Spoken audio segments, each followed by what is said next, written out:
Hello and welcome to 7 Days of Halloween. Hi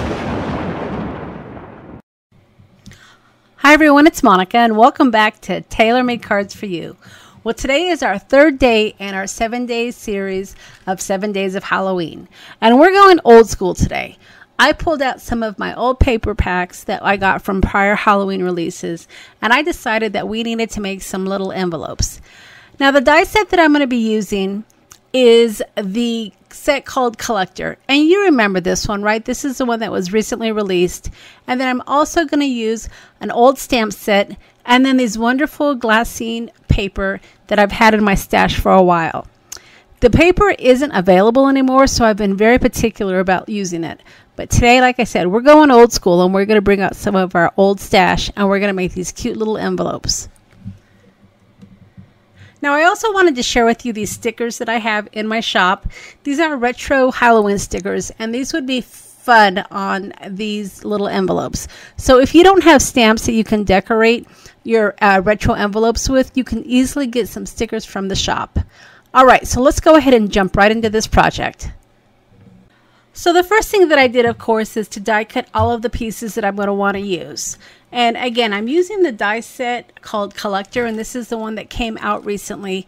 It has the little envelopes, it has some tags, has tickets, it has all sorts of fun things that you can use to decorate with. And I decided to also show you how to create your own little mini envelopes if you don't have this die set, because I always want to be able to show you how you can use what's in your stash. Now, the nice thing about making these envelopes is you can make them any size. Basically, all you need to know is that your fold line is going to be at 1/4 of an inch on one side and 1/4 of an inch on the bottom. And then you just got to figure out how wide you want it. I think I made these, I don't know, about 2.5 to 3 inches. I can't quite remember, but you can figure that out. And then once I decide how big I want my envelope, I'm going to go ahead and score it on that line. And then I will fold it and trim off the excess. And then if you want to get a little fancy on the top, you can use die cuts. If you have jaggedy scissors, you can use those as well. But if you want to decorate the top, it is easily done with, like I said, scissors or just a die. All right, so I wanted to add a little bit of color to these envelopes, so I pulled out my mica stain sprays. And as you're seeing in this series, I've been using these a lot. I don't typically use sprays. I'm not a big fan of getting all grungy, believe it or not. But stains just tend to get all over my fingers when I'm spraying. But I decided to go ahead and give the mica stains a try this year, and they have not disappointed. They've been really fun. A little messy, I have to say that I always end up with ink and paint on my fingers, but I think it's well worth it. The one thing you want to be careful of is when you are working with these stains, if you're working on cardstock, you got to be real careful not to stain up the base of your card. And that's one of the problems I've had using these stains. So when I'm working on a panel or an envelope or anything having to do with these mica stains, I make sure that my hands are completely clean, completely dry before I add my finished projects onto my white card base. But in this case, we're going to go ahead and just color up this envelope, so we're not going to worry too much about our inky fingers. And then once I was happy with the design, again, I'm just kind of being random here, I went ahead and I dried it with my heating tool. I dabbed up some of the excess moisture with that towel, and then I'm going to go ahead and add some tape to close off my envelope. All right, so once my envelope is dry, I can go ahead and add my focal point to the top of my envelope, or I should say the front of my envelope, right? Not the top of it. And here is where you can kind of decide what you want to do. You can either stamp it, you can add a cute little sticker like I shared with you earlier. You can even add ephemera pieces if you wanted to, but decorating your envelope is completely up to you. But as you can see, it creates a cute little pouch. Now, what I love about these as well is it is the perfect size for a gift card. So if you wanted to gift, I don't know, maybe a Starbucks card for the fall season coming up, or any type of gift card, it would easily fit into these little envelopes. You can even add them to cards. So there's lots of things you can do with these. One of the things that I like to do with these is I like to fill them with ephemera pieces, and I add them to my shop. So these little envelopes or pouches, whatever you want to call them, are perfect to just add small bits and pieces if you don't want to go the gift card route. Now for my envelopes, as you can see, the first one I created, I used that retro witch. And on this second one, I'm going to go ahead and use the owl, I believe is what I chose. And I'm going to go in with some black archival ink. I think it's archival ink. It might be black soot. I can't remember specifically. But in any case, it is black ink. And I'm going to go ahead and use my stamping tool to give a couple of goes because I want my ink to be darker. Now, if you want it to be even darker than that, there are a couple of tricks. Of course, you can add clear embossing powder, but remember, some of that embossing powder might stick to your envelope with some of that ink if it's not completely dry. But again, there's lots of ways you can go with this. Now, as you can see, I also added those cute little stars. I thought my owl was a little bit lonely, and I have this star stamp that I keep right on my desk because it is a perfect stamp to add extra interest, and it's small enough that you can fit it in on some of those open spaces. All right, so here's what I was sharing with you about the embossing powder. As you can see, it's gotten all over my envelope, so I'm going to just take a little paintbrush here, and I'm going to wipe off some of that excess so I don't end up with embossing powder all over my envelope. And then once I've got enough of that excess off of my envelope, I'm going to go ahead again, bring out my heating tool, and we're going to heat up this embossing powder. And like I said, embossing powder is great to help a stamp become a little bit darker. Remember, embossing powder is just particles of plastic, so when you dry it, you've got that shine, which makes your ink look a little bit darker. And then once you're happy with your focal point, you can come in with a sentiment stamp, a sentiment sticker, whatever your heart desires. For me, I went ahead and I pulled out some stickers, and when I use these stickers, I typically add a little bit of glue just to help it stick. Remember, these envelopes typically will get open and closed, and that sticker needs to make sure that sticker is secure. You just don't want it falling off. Now, once I was finished decorating the envelope, I decided I wanted to add a little tag. And when I say a little tag, I mean a little tag. I'm using one of the tags from our die set. And it is a teeny tiny tag. So I'm going to go ahead and add just a little, what are these called? Eyelets. I'm going to add an eyelet to my envelope. And then I'll add a little round hook. So that way I can just kind of add this little tag to my envelope. And of course, Tim had to give us little numbers that we can add to our tags. So I went ahead and I die cut the number 3 and the number 1 to add 31 to my little mini tag using my distress collage medium.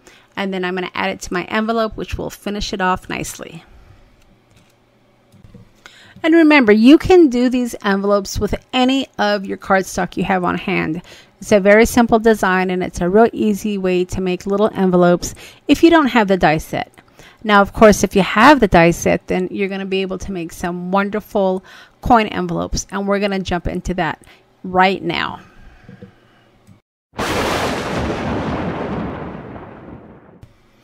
Okay, so for the coin envelopes, like I said, the die set that I'm using is called Collector, and it was released earlier this year.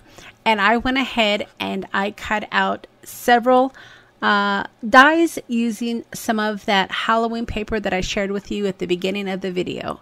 Now, the Halloween paper is from Tim Holtz, and it's from prior Halloween release. I don't remember exactly when, but as you saw, I had used some of this paper already, and I thought it was time to give it another go. So once you have your little envelopes cut out, the dies have some nice folds, so it really leads you along. You don't have to use an embossing, or excuse me, a bone folder tool or anything like that, because you're going to already have your creases, so it's very easy to put these envelopes together. And then once you have it put together, then you also have these cute little round circles that you can use for your closures. Now, there's a couple of ways that you can approach the closures. You can glue down your envelopes and then just add the closures. But what I decided to do after I started playing a little bit is I decided it was easier to keep my envelopes open on the top and the bottom, so that way I can stick my fingers in when I am working that brad. Because as you see here, I'm going to be adding this round circle, and it has a little punch in the middle where you can add a brad. So you want to make sure that, number one, your glue is dry if you are going to go ahead and glue together your envelope, because fussing with the envelope may open up your envelope. And then number two, you want to have a nice poking tool, because you're going to need to poke that hole through your envelope. And then depending on your brads, it's nicer to use a brad that has the longer stems, because you're going to have to stick your fingers inside this envelope to be able to open up the clasp. So just a few things that I found, I don't want to say difficult, but I had to fuss with it a little bit. So I just wanted to bring that to your attention. Now, I'm not telling you anything new when I say that die cuts can be a little bit expensive. So whenever I see a new release that is versatile, and when I say versatile, it's something you can use all year round, I'm really excited and I jump all over it. Today we're making Halloween envelopes. Next week we might be making Christmas envelopes. I can make Valentine envelopes. I can make birthday envelopes. There are so many occasions I can use this die set for. So I'm always excited when I get a new set that can be used all year round. Now, not to say I don't love my Halloween dies, because I certainly do. And if you look at my collection, you can tell that I like Halloween dies. But again, I get really excited when I have a set that I can use all year round. So this little baby is right in the front of all of my dies, because I know it's going to be a go-to die for the rest of the year and into next year as well. Now, not only are the envelopes great on their own, but remember, if you're like to make junk journals, you can stick these envelopes in junk journals. If you want to make a little book with these, you can do that as well. I mean, it's not just a plain envelope. There's lots of things that you can do with this. So if you love working with this die, I'm going to be having more videos coming out over the next several months using this die. So make sure you are subscribed to my channel. And if you haven't hit that subscribe button yet, hit it, and also click on the bell so that way you're going to be notified of my future videos. Now for this particular envelope, as you can see, I'm decorating it with some of my Halloween ephemera and my little paper dolls.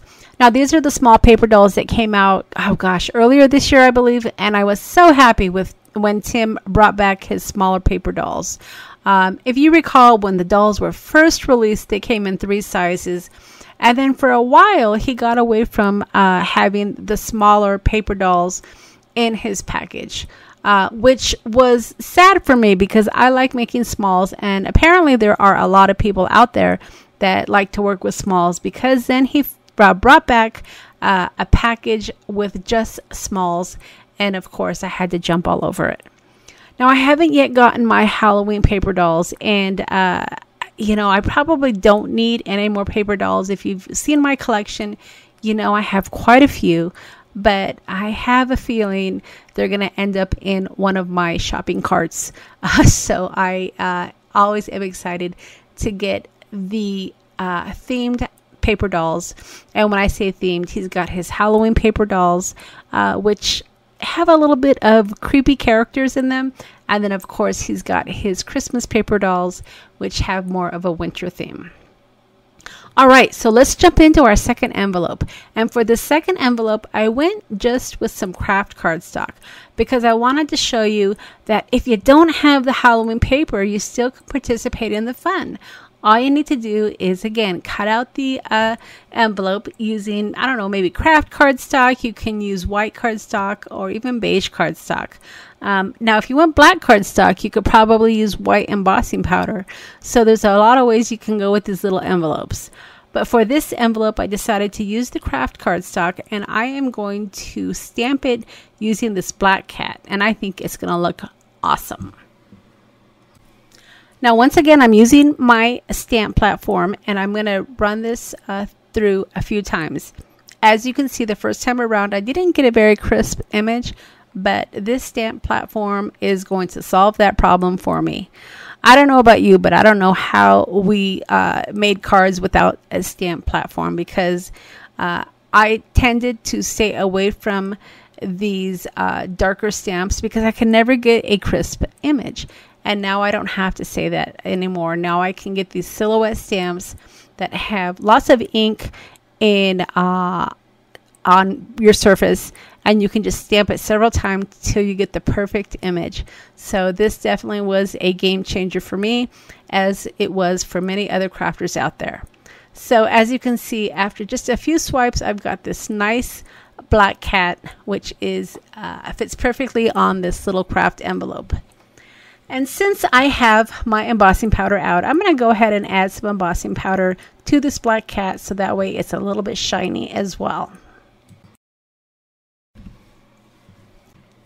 Alright, so as I finish up this envelope, I just want to remind you that this is a 7 Days of Halloween series, and I'm going to be back tomorrow with another video. Now, at the end of the series, probably a week or two afterwards, I am going to have a giveaway. So I'm going to have a link below in the description box where you can register for my giveaway. So make sure you do that if you want to be entered into my drawing.